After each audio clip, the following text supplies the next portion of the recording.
Namomroblema ka ba dahil may kaliitan yan? Nako, nako, ito ang gawin mo ha, makinig kang mabuti. Hay nako, kapag kaliitan talaga kapag maliit lang, problema talaga yan. Una, iisipin niya, mapapasaya niya kaya yung kapareha niya? Maibibigay niya ba yung happiness? Maaabot kaya yung sukdulan kung sinubukan niya. Dahil nga 'di ba, may hindi naman katangkadan. Pangalawa, iniisip niya baka makita ng kanyang kapareha na ay aba, maliit lang pala. Ay aba, hindi naman pala katangkadan. O di baka bubulihin siya o ma-turn off pa kasi nga may pagkaunano pala. So eto na nga, kung isa ka sa mga namomroblema, Dodong ha, makinig kang mabuti. Napakasimple lang ang gagawin mo. Pinakauna, huwag magmadali. Ayan na nga ba ang sinasabi ko sa pagmamadali mo. Ayan tuloy, nabitin mo si Inday. At pangalawa, sa pagmamadali mo, hindi mo naiibibigay yung happiness niya. Wala, matamlay, malungkot si Inday. Kasi nga, maliit na nga. O, di ba? May kaliitan na nga yung O, tapos, nagmamadali pa.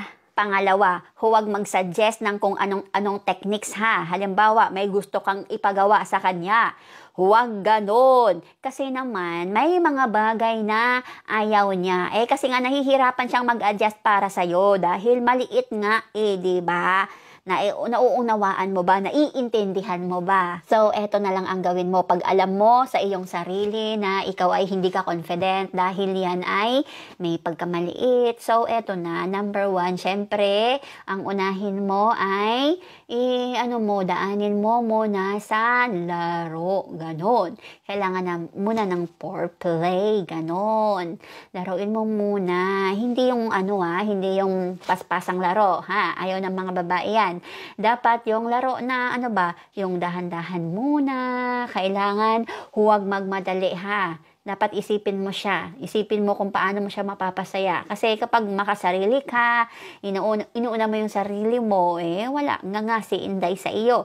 Okay lang paminsan-minsan maging makasarili. Huwag lang palagi. Dahil pag palagi, naku, sinasabi ko sa iyo, Dodong, maiinis at baka malay mo, maghanap pa ng iba si Inday dahil hindi mo na ibibigay yung sapat na pangangailangan niya. O eto ha, real talk lang tayo dito. Nangyayari talaga ito sa totoong buhay. Meron talaga mga lalaki na yung walang pakiramdam, di nila alam kung paano nila mapasaya.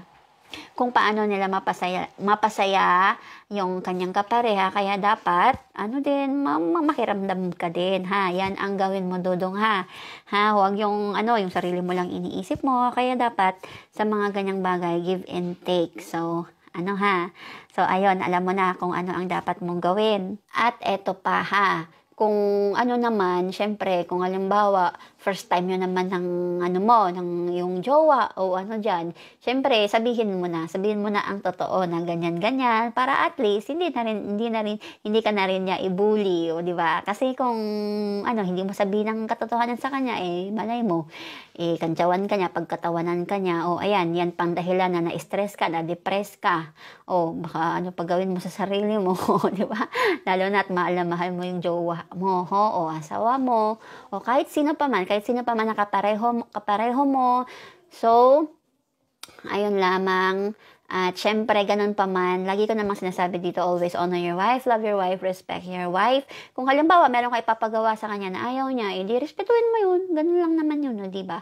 Kasi may mga babae ding maselan, ayaw nila ng ganito, ayaw nila ng ganyan. So, ayun lamang. Alam mo na ha, alam mo na yung pinakauna kong sinabi, huwag magmadali. Pangalawa, easy lang, relax lang. Ayun ha. So, ayun lamang. At syempre, kung hindi ka pa nakapag-subscribe sa akin, please i-subscribe mo naman ako at i-click mo na yung bell para ma-notify ka sa aking mga bagong video. Maraming salamat. Bye!